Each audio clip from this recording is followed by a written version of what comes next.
ಇಲ್ಲಿ ತನಕ ಮಳೆ ಬೇಕು ಬೇಕು ಅಂತಿದ್ವಿ, ಆದರೆ ನೋಡಿ ಬರಬೇಕಾದಂಥ ಸ್ಥಳದಲ್ಲಿ ಮಳೆ ಬರ್ತಾ ಇಲ್ಲ. ಇನ್ನೊಂದು ಕಡೆಗೆ ಈ ಸುರಿಯುವಂಥ ಕಡೆಗೆ ವಿಪರೀತ ಜೋರ ಸುರಿತಾ ಇದೆ. ಈಗ ಕೊಡಗು ಮತ್ತು ಮಲೆನಾಡು ಮಳೆಯ ಪ್ರದೇಶಗಳೇ, ಅಲ್ಲಿ ಮಳೆಯ ಅಬ್ಬರ ಮಿತಿ ಮೀರಿ ಹೋಗಿದೆ. ಭಾಗಮಂಡಲ ತ್ರಿವೇಣಿ ಸಂಗಮ ಸಂಪೂರ್ಣ ಜಲಾವೃತಗೊಂಡಿದೆ. ಮೈದುಂಬಿದ ನದಿಗಳು, ಹಳ್ಳ ತೊರೆಗಳು ನೋಡಿದ್ರೆ ಏನಪ್ಪ ಇದು ಅಂತ ಎಲ್ಲಿ ನೋಡಿದ್ರು ನೀರು ನೀರು. ಒಂದು ನೂತನ ಉದ್ಯಾನವನ ಮಾಡಿದ್ರು, ಅದು ಕೂಡ ಸಂಪೂರ್ಣ ಜಲಾವೃತಗೊಂಡಿದೆ. ಭಾಗಮಂಡಲ ನಾಪೋಕ್ಲು ರಸ್ತೆ ಜಲಾವೃತಗೊಂಡಿದೆ. ಕೊಡಗು ಜಿಲ್ಲೆಯಲ್ಲಿ ಇವತ್ತು ಶಾಲೆಗಳಿಗೆ ರಜೆ ಘೋಷಣೆ ಮಾಡಲಾಗಿದೆ. ಇಡೀ ಜಿಲ್ಲೆಯಲ್ಲಿ ರಜೆ ಘೋಷಣೆ. ಅಂಗನವಾಡಿ ಮತ್ತು ಪ್ರಾಥಮಿಕ ಶಾಲೆಗಳಿಗೆ ರಜೆ ಘೋಷಣೆ ಮಾಡಲಾಗಿದೆ.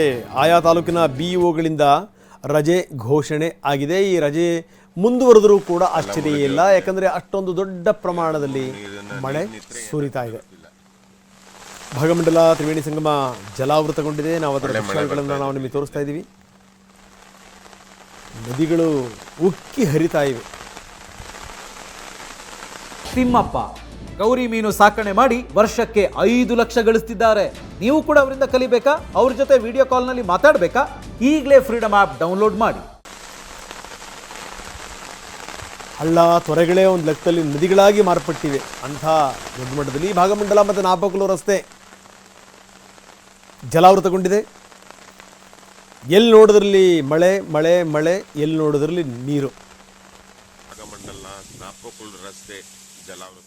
ಹೀಗಾಗಿ ಆಯಾ ತಾಲೂಕಿನ BEOಗಳು ಆ ಕಡೆ ಭಾಗದಲ್ಲಿ ರಜೆ ಘೋಷಣೆ ಮಾಡಿದ್ದಾರೆ. ಯಾಕಂದರೆ ಮಕ್ಕಳನ್ನೇನಾದರೂ ಕರ್ಕೊಂಬಂದು ಎಡವಟ್ಟುಗಳಾಗಿ ಬೇಡವೇ ಬೇಡ ಅಂತ. ಬಹುಶಃ ಏನಂದ್ರೆ ಆ ರಜೆ ಮುಂದುವರೆದ್ರೂ ಕೂಡ ಆಶ್ಚರ್ಯ ಇಲ್ಲ. ಯಾಕಂದರೆ ಇಷ್ಟು ದೊಡ್ಡ ಮಟ್ಟದಲ್ಲಿ ಮಳೆ ಸುರಿದಂಥ ಸಂದರ್ಭದಲ್ಲಿ ಒಂದು ಭಯ ಏನಪ್ಪ ಅಂತಂದರೆ, ಕೊಡಗು ಅಂದ ತಕ್ಷಣ ಇತ್ತೀಚಿನ ದಿನಗಳಲ್ಲಿ ನಾವು ಹಿಂದೆಂದೂ ಕೂಡ ಕೇಳಿರಲಿಲ್ಲ, ಈಗೊಂದು 10 ವರ್ಷದಿಂದ ಮೇಲಿಂದ ಮೇಲೆ ಅವಘಡಗಳಾಗ್ತಾ ಇವೆ. ಈ ಗುಡ್ಡನೇ ಕುಸಿದು ಬಿಡೋದು, ಗುಡ್ಡನೇ ಸರಿದು ಬಿಡೋದು, ಮನೆ ಸಮೇತವಾಗಿ ಸರಿಯೋದು, ಮಣ್ಣಲ್ಲಿ ಹೂತು ಹೋಗಿ ಜನ ಸಾಯೋದು, ಜಾನುವಾರುಗಳು ಸಾಯೋದು. ಕೊಡಗು ಹಿಂದೆಂದೂ ಕೂಡ ಕಂಡಿರಲಿಲ್ಲ. ಈ ನಮ್ಮ ಆಕ್ರಮಣಗಳಿದಾವಲ್ಲ, ನಮ್ಮ ಅನಾಚಾರಗಳಿದಾವಲ್ಲ, ಕೊಡಗನ್ನು ಈ ಮಟ್ಟಕ್ಕೆ ತಂದಿದೆ. ಇವತ್ತು ಅಲ್ಲಿ ಮರಗಳು ಉಳಿದಿದ್ರೆ ತಾನೆ ಫಸ್ಟು. ಎಂಥ ದೊಡ್ಡ ದೊಡ್ಡ ಕಾಡುಗಳಿದ್ದು ಎಲ್ಲವನ್ನು ಕೂಡ ಬೋಳಿಸಿದರೂ ಪರಿಣಾಮ ಇದು. ಕೆಲವೊಂದು ಕಡೆಗೆ ಮರಗಳು ಧರೆ ಉರುಳಿವೆ, ಕೆಲವೊಂದು ಕಡೆಗೆ ವಿದ್ಯುತ್ ಕಂಬಗಳು ನೆಲಕ್ಕೆ ಬಿದ್ದಿವೆ. ಅಮ್ಮತ್ತಿ ಗ್ರಾಮದಲ್ಲಿ ಕಾರಿನ ಮೇಲೆ ವಿದ್ಯುತ್ ಕಂಬ ಬಿದ್ದಿದೆ. ಕಾರಿನಲ್ಲಿದ್ದಂಥವರು ಕೂದಲೆಳೆ ಅಂತರದಲ್ಲಿ ಪಾರಾಗಿದ್ದಾರೆ. ದೇವರು ದೊಡ್ಡವನು, ಸ್ವಲ್ಪದರಲ್ಲಿ ಬಚಾವ್.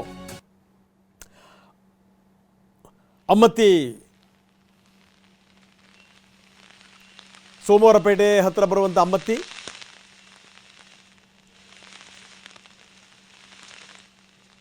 ಅಮ್ಮತ್ತಿ ದೃಶ್ಯಾವಳಿಗಳನ್ನು ನಾವು ತೋರಿಸ್ತಾ ಇದ್ದೀವಿ.